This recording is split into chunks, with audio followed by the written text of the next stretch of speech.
प्रधानमंत्री नरेंद्र मोदी 2 दिवसीय यात्रा पर थाईलैंड रवाना हो गए हैं। अपनी इस यात्रा के दौरान बैंकॉक में वह थाईलैंड के प्रधानमंत्री के साथ वार्ता करेंगे और शुक्रवार को छठे बिम्स्टेक शिखर सम्मेलन में शिरकत करेंगे। पीएम मोदी का बृहस्पतिवार को शिनावात्रा से मुलाकात का कार्यक्रम भी है।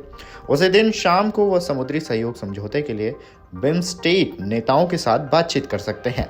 शुक्रवार को बिम्स्टेक सम्मेलन में पीएम मोदी की नेपाल के पीएम केपी शर्मा ओली और बांग्लादेश के मुख्य सलाहकार मोहम्मद यूनुस से भी मुलाकात की संभावना है। पीएम मोदी व प्रधानमंत्री शिनावात्रा वाटफो का दौरा करेंगे, जो थाईलैंड के शीर्ष 6 मंदिरों में से एक है। यह जगह लेटे हुए बुद्ध की विशाल प्रतिमा के लिए प्रसिद्ध है।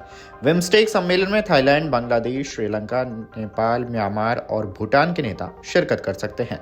प्रधानमंत्री नरेंद्र मोदी ने एक्स पर एक पोस्ट में कहा कि अगले 3 दिनों में थाईलैंड और श्रीलंका की यात्रा पर रहूंगा, जहां भारत और इन देशों के बीच सहयोग बढ़ाने के लिए कई कार्यक्रमों में हिस्सा लूंगा।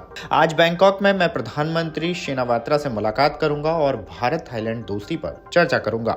कल मैं बिम्स्टेक सम्मेलन में भाग लूंगा और थाईलैंड के राजा से मुलाकात करूंगा। एक अन्य पोस्ट में उन्होंने कहा कि मेरी श्रीलंका यात्रा 4 से 6 अप्रैल तक होगी। यह दौरा श्रीलंका के राष्ट्रपति अनुरा कुमारा दिसानायके की भारत यात्रा के बाद हो रही है। हम भारत श्रीलंका के बहुआयामी संबंधों की समीक्षा करेंगे और सहयोग के नए तरीकों पर चर्चा करेंगे। मैं इन बैठकों को लेकर उत्साहित हूं। साल 2015 के बाद से ही यह प्रधानमंत्री मोदी की द्वीप राष्ट्र की चौथी यात्रा होगी। इससे पहले पीएम मोदी 2015, 2017 और 2019 में श्रीलंका का दौरा कर चुके हैं। ये यात्रा ऐसे वक्त पर हो रही है जब भारत और श्रीलंका के बीच मछुआरों की गिरफ्तारी का मुद्दा गर्म है। इस कारण से दोनों देशों के बीच तनातनी चल रही है। तमिलनाडु के मुख्यमंत्री एम.के. स्टालिन कई बार विदेश मंत्री एस. जयशंकर को पत्र लिखकर मुद्दे के स्थायी हल निकालने के लिए काम करने को कह चुके हैं। इससे पहले श्रीलंकाई नौसेना ने दावा किया था कि उन्होंने साल 2024 में श्रीलंका जल क्षेत्र में मछली पकड़ने के लिए घुसे 550 से अधिक भारतीय मछुआरों को गिरफ्तार किया है। इस साल अब तक करीबन 150 से अधिक भारतीय मछुआरों को गिरफ्तार किया जा चुका है। बांग्लादेश के एक वरिष्ठ अधिकारी ने कहा है कि बैंकॉक में होने वाले बिम्स्टेक शिखर सम्मेलन के दौरान बांग्लादेश के मुख्य सलाहकार मोहम्मद यूनुस और भारतीय प्रधानमंत्री नरेंद्र मोदी के बीच मुलाकात होने का प्रबल संभावना है। इधर नई दिल्ली में सूत्रों ने भी दोनों नेताओं की मुलाकात की बात से इनकार नहीं किया है। पीएम मोदी 2 दिवसीय यात्रा पर थाईलैंड में होंगे। इस दौरान दोनों नेताओं के बीच रोहिंग्या सहित अन्य मुद्दों और प्राथमिकताओं पर चर्चा होने की संभावना है। बांग्लादेश सरकार के मुख्य सलाहकार प्रतिनिधि खलीलुर रहमान ने ढाका ट्रिब्यून अखबार से कहा है कि बांग्लादेश ने दोनों नेताओं के बीच बैठक का अनुरोध किया है। प्रधानमंत्री नरेंद्र मोदी 2 दिवसीय यात्रा पर थाईलैंड रवाना हो गए हैं। अपनी इस यात्रा के दौरान बैंकॉक में वह थाईलैंड के प्रधानमंत्री के साथ वार्ता करेंगे और शुक्रवार को छठे बिम्स्टेक शिखर सम्मेलन में शिरकत करेंगे। पीएम मोदी का बृहस्पतिवार को शिनावात्रा से मुलाकात का कार्यक्रम भी है।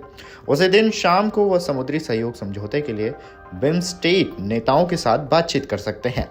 शुक्रवार को बिम्स्टेक सम्मेलन में पीएम मोदी की नेपाल के पीएम केपी शर्मा ओली और बांग्लादेश के मुख्य सलाहकार मोहम्मद यूनुस से भी मुलाकात की संभावना है। पीएम मोदी व प्रधानमंत्री शिनावात्रा वाटफो का दौरा करेंगे, जो थाईलैंड के शीर्ष 6 मंदिरों में से एक है। यह जगह लेटे हुए बुद्ध की विशाल प्रतिमा के लिए प्रसिद्ध है।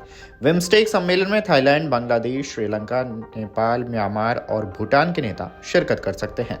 प्रधानमंत्री नरेंद्र मोदी ने एक्स पर एक पोस्ट में कहा कि अगले 3 दिनों में थाईलैंड और श्रीलंका की यात्रा पर रहूंगा, जहां भारत और इन देशों के बीच सहयोग बढ़ाने के लिए कई कार्यक्रमों में हिस्सा लूंगा। आज बैंकॉक में मैं प्रधानमंत्री शिनावात्रा से मुलाकात करूंगा और भारत थाईलैंड दोस्ती पर चर्चा करूंगा। कल मैं बिम्स्टेक सम्मेलन में भाग लूंगा और थाईलैंड के राजा से मुलाकात करूंगा। Video desk Amar Ujala dot com. अगर आप ये वीडियो YouTube पर देख रहे हैं तो हमारे चैनल को सब्सक्राइब कर बेल आइकन दबाएं और Facebook पर देख रहे हैं तो हमारे पेज को लाइक करें। 8 मिलियन प्लस सब्सक्राइबर, आपके इस भरोसे के लिए बहुत धन्यवाद।